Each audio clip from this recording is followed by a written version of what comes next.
Hey guys, welcome to Nerdarchy, for nerds by nerds. I'm Ted, hanging out with some of my esteemed colleagues. Ryan. Dave. And today we're going to ask a question about knowing your players. So we're at page 6 out of the DMG. So, do you know your players? I've never met them before in my life. All strangers. Who are So these we guys? got 1, 2, 3, 4, 5, 6, 7 type of players that the DMG categorizes. Where's the hack and slash one? I understand that one. You're right. Yeah. It's not even Fighting. there. They're falling. They're the fighters. Yeah, fighting optimization. Yeah. I think we have a lot of that with some of the other stuff kind of mingled in. So, okay, so basically knowing your players, right? So you have acting, exploring, investigating. Instigating, actually. Oh, instigating. Sorry, my bad. Fighting, optimizing, problem solving, and storytelling. Now, you know that the instigating is kind of weird to me, but Instigating wants to make shit happen. They just, like, if nothing's happening... GM juice. I'm going... Yeah, exactly. Like, I'm going to figure out... Or, like, even Andrew Knapp is probably kind of... It can be an instigating player. Like, alright, the story's kind of stalled. I need some shit to be going down. Yeah. Like, I need something to happen. I'm going to knock over the apple cart. Literally. Right. Yeah. See what happens. Yeah. So, with... You know, again, we all have over 20 years gaming experience. Yeah. So... Let's start with knowing your players. Why is it important? Well, if you're the DM, knowing your players is absolutely important because your job as a DM is to entertain and, you know, give a good story to your players. So if you don't know what they want, give them what they want. Right. You're right, because if you're running like this acting style game, And they want to and then all of a sudden GM Juice is in there, he's literally gonna be knocking over the apple cart. Right. And kicking down doors. Like, I want something. And we're just messing around. We love GM Juice. He's a good friend of Nerdarchy's. Yeah, and even like our buddy Mark, like he wants combat in a game. Like if he doesn't get to roll dice, swing a sword, like he's not going to be that happy and engaged. So he's Like, more of a fighting character. The Boulder Shoulder Brothers, was that V and Steve, or is that from RA? That's all All right. right, that was Oh, all yeah. right. Well, we essentially like made those characters years before, Mm-hmm. like the kind of like how obnoxious they are, or even oh yeah, that is Ivan and Pickles, Yeah, the Boulder yeah, Shoulder Brothers, yeah. right? Yeah, where they're just just kind of wild and crazy, and they need stuff to happen. Mm-hmm. Well, a friend of ours ran a game where there wasn't much happening, and we happened to make those characters for that game. It was not No, at not all. at all. He did not know his players. He he ran a game and he was running a module, and it was just follow this course, and it just like the characters that were put there really did not fit well with that style of game. I mean, that comes part of it too, the dialogue between you and your players. I want to run... Well, first you have to see if they have the interest in playing that, but I'm going to run this type of game. Like, whether it's a court intrigue or whatever, you have to set up, like, could you guys make characters that fit into this thing? If nobody's interested, don't run that module, pick another one. Like, find something else. Well, yeah, I mean, knowing your players is really about, setting the expectations as the GM, DM, and players, and matching them up, so that you guys are all on the same page. It's like dating.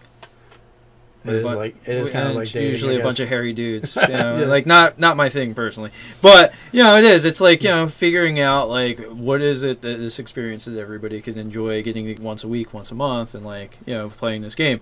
So like you got your acting player that like. There has to be like role playing. Lots of role playing. They can never touch the dice and be happy. They want to interact. The thought of someone saying, okay, well, what was your check? It's like, what do you mean? I talked to him. I just sang. I literally just sang. Yeah. So then you got your explorings. These are people who that they want clues. They want to find things. They want to uncover mystery. Really, like that's like the mystery game because we talked about that in another segment.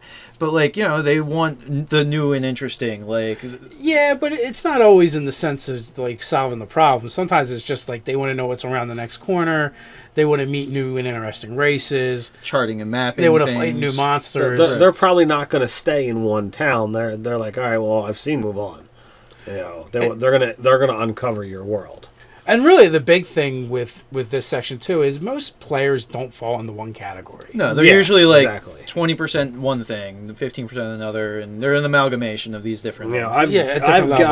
I've got all of it all over the place. There's times that I'll get, okay, well, there's not much going on here. The party's not really progressing towards the story. I'm gonna go pickpocket that guy. The DMs, nothing else is going on. The DM's letting stuff just happen, so it's like, all right, well, how about I do this and see what happens? Yeah, and also too, like, certain characters are just like more laid back. Like, if like, I'll make a character like, well, he's not gonna go engage somebody socially because he's just not that kind of person.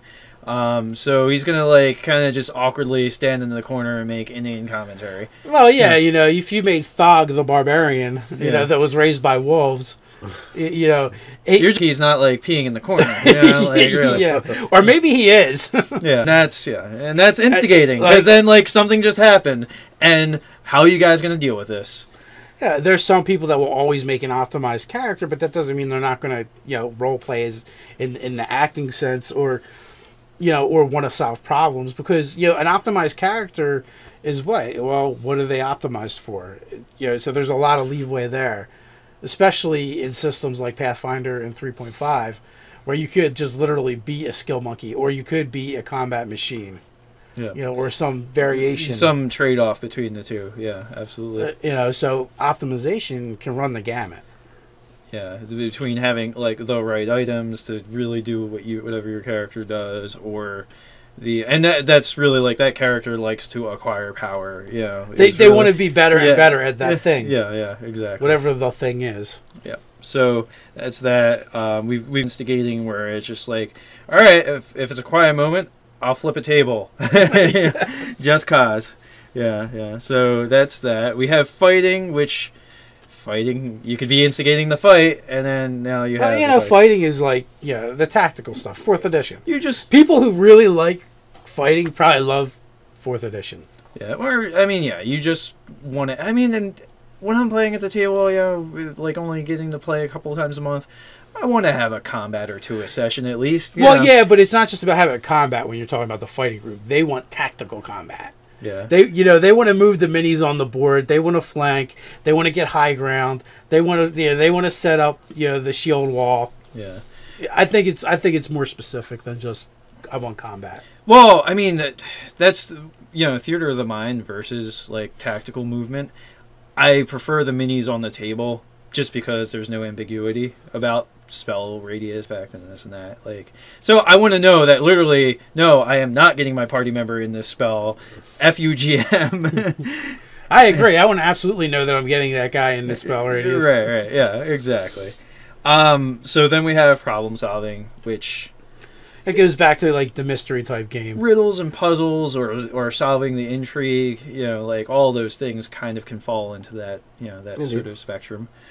And then storytelling is just like at the end of the day, do we tell like a cool, compelling narrative of us all collectively being engaged in that? As a gamer and a lover of this hobby, I'm always looking for something that happened at last night's session that I can tell a person that didn't make it there. I'm like, oh, did you remember this part here? This is really great. Yeah, but I feel like storytelling is the overarching whole session, where you're talking about picking out highlights. True. Which could be any of these other things, really. The storytelling is, what was the story that was told? The campaign at the very end. If did you make progress? It could be the session, or it could be the story arc. Yeah, something like that. Because if you just did a dungeon delve, I can almost guarantee there's not a whole lot of this storytelling going on. Well, unless you're unearthing a lot of like ancient mystery type of stuff, and like the storytelling, like, oh, there was this lost civilization and this thing happened. Well, is there clues leading us on to the next component of that thing? Well, but yeah, hence the traditional dungeon delve, right? Yeah. Which is Tomb of Horrors. Sure, there's kind of a story about it, but that's not what the session was about. The traditional dungeon delve is, you kick in the door, you kill stuff, you deal with traps, and you find take treasure. their stuff. You're playing Munchkin, yeah, basically. Well, I mean, that's how the game kind of started. A lot of the early modules are written that way. Yeah, that's true. And there's some like absurd things with time travel and this and that, and spaceships. Yeah, spaceships. It's important. Crossing the streams. So, I mean, it's only one page. It's a short thing, and but it's a really important thing as a DM to grasp, understand, and then convey with your players. And I think that's a shortcoming and failing that many DMs have, and players in general, because they don't get into the social contract aspect of the game. You don't have that conversation around the game before you start playing. Like, all right, what is the game going to be before we sit down to pencil and paper to make characters? Just like, what game are we building for all of us? Yeah, like the Fate Core system and Fate Accelerated does a great job of exploring that aspect and putting it out there as part of the game. Yeah, And I would definitely recommend them adding them to anybody's game. Really, that we don't even do enough of this. We should do more of this. I think it helps that we've been playing together for a long time, so we already know who's who and what the expectations are. For the people that we've been gaming with for years, I mean, we know where people lie. But since started Nerdarchy and we've been gaming with more people, there's new people that have come to our table that we haven't figured out. Well, where do you fit into this block? So. Well, and that's the thing, and that's like when I ran my game, I did a session 0 to try and like flesh some stuff out and get some ideas, and I could have even explored that better than I did. Right? Yeah. Session 0 is kind of an important session. It can be. So, with that, you guys can let us know how you feel about it. Session 0s, styles of play, know your players. While you're at it, like, comment, share, subscribe. You can hang out with us on Facebook. Or you can check us out on nerdarchy.com. So until next time, stay nerdy.